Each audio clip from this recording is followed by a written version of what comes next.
দিনাজপুর জেলার অন্তর্গত ঘোড়াঘাট উপজেলা করতোয়া নদীর তীরে এই নগরী অবস্থিত। ত্রিভুজাকৃতির এই উপজেলা ভূমির আয়তন প্রায় 57.37 বর্গ মাইল। প্রাচীনকালে ঘোড়াঘাট কোনো রাজার অধীনে শাসিত হয়েছে তা সঠিকভাবে জানা না গেলেও 5000 বছর আগে এই জনপদ মৎস্য দেশের অধীনে ছিল। পরবর্তীতে পলাশী যুদ্ধের 8 বছর পর এই দুর্গনগরী 1765 সালের পর থেকে ঘোড়াঘাটের পতন শুরু হয়।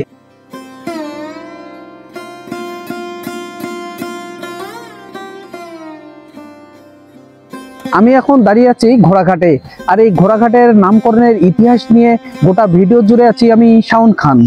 এই ঘোড়াঘাটকেই বলা হয়ে থাকে 51 পট্টির 52 গলির শহর ঘোড়াঘাট। ঘোড়াঘাটের নামকরণ সম্পর্কে আমরা দলিল দস্তাবেজ থেকে যা জানতে পারি, মাহমুদ শাহের বংশের রকন উদ্দিন বরবক শাহের শাসনামল থেকে এই ঘোড়াঘাট নামকরণ হয় বলে জানা যায়। এছাড়া আইনা আকবরী কাব্যগ্রন্থে এই ঘোড়াঘাটের নাম উল্লেখ পাওয়া যায়।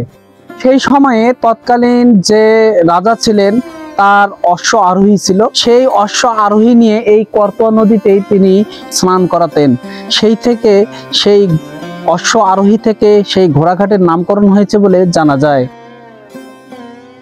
1756 সালের ইংরেজ সেনাপতি মিস্টার কট্রিল কর্তৃক ঘোড়াঘাটের শেষ মুসলমান ফৌজদার মীর করম আলী খান পরাজিত ও বিতাড়িত হন এবং মাত্র কয়েক বছরের মধ্যেই ঘোড়াঘাটের প্রশাসনিক দপ্তর দিনাজপুরে স্থানান্তরিত হলে বিদেশগত শাসন আর অবহেলায় আস্তে আস্তে ধ্বংসের দিকে এগিয়ে যায় এই নগরী। লর্ড কর্নওয়ালিস আমলে ঘোড়াঘাট জেলা থাকলেও 1787 সালে জেলার সংখ্যা কমিয়ে 23টি জেলা করা হলে দিনাজপুর হয় অন্যতম জেলা। এর ফলে ঘোড়াঘাট একেবারেই বিলুপ্ত হয়। বিভিন্ন সময় ঘোড়াঘাট দুর্গ বিভিন্ন রাজার অধীনে ছিল। রাজারা তখন তাদের প্রয়োজন মতো যুদ্ধ ব্যবস্থার জিনিসপত্র রাখত ঘোড়াঘাট দুর্গে।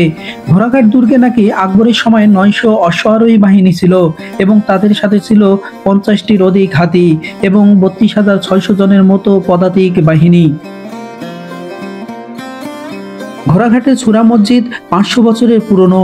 প্রাচীন মসজিদ দেখলেই বোঝা যায় এই নগরী কতটা সমৃদ্ধি ছিল। এছাড়া রয়েছে শিশু স্বর্গ বিনোদন পার্ক সহ অসংখ্য ছড়িয়ে ছিটিয়ে থাকা মসজিদের ধ্বংসাবশেষ।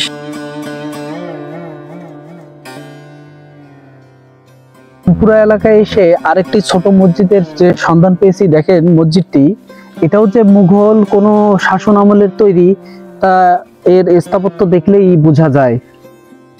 এক কাতার বিশিষ্ট এই ধ্বংসপ্রাপ্ত মসজিদ যে ঘোড়াঘাটের ঐতিহ্য বহন করে তারই জলজান্ত একটি উদাহরণ। আজ ঘোড়াঘাট একটি শান্ত ছোট্ট উপজেলা হলেও তার বুকে লুকিয়ে আছে শতাব্দীর পুরনো ইতিহাস। পর্যটক ও ইতিহাস প্রেমীদের কাছে এটি একটি আকর্ষণীয় স্থান, যেখানে প্রতিটি ইট যেন গল্প বলে অতীতের গৌরব আর পতনের। প্রিয় বন্ধুরা, আজ এই পর্যন্ত। আবারও দেখা হবে নতুন কোনো ঘটনা বা ইতিহাস নিয়ে। আমাদের পেজটি ফলো শেয়ার করে সাথে থাকবেন। ধন্যবাদ।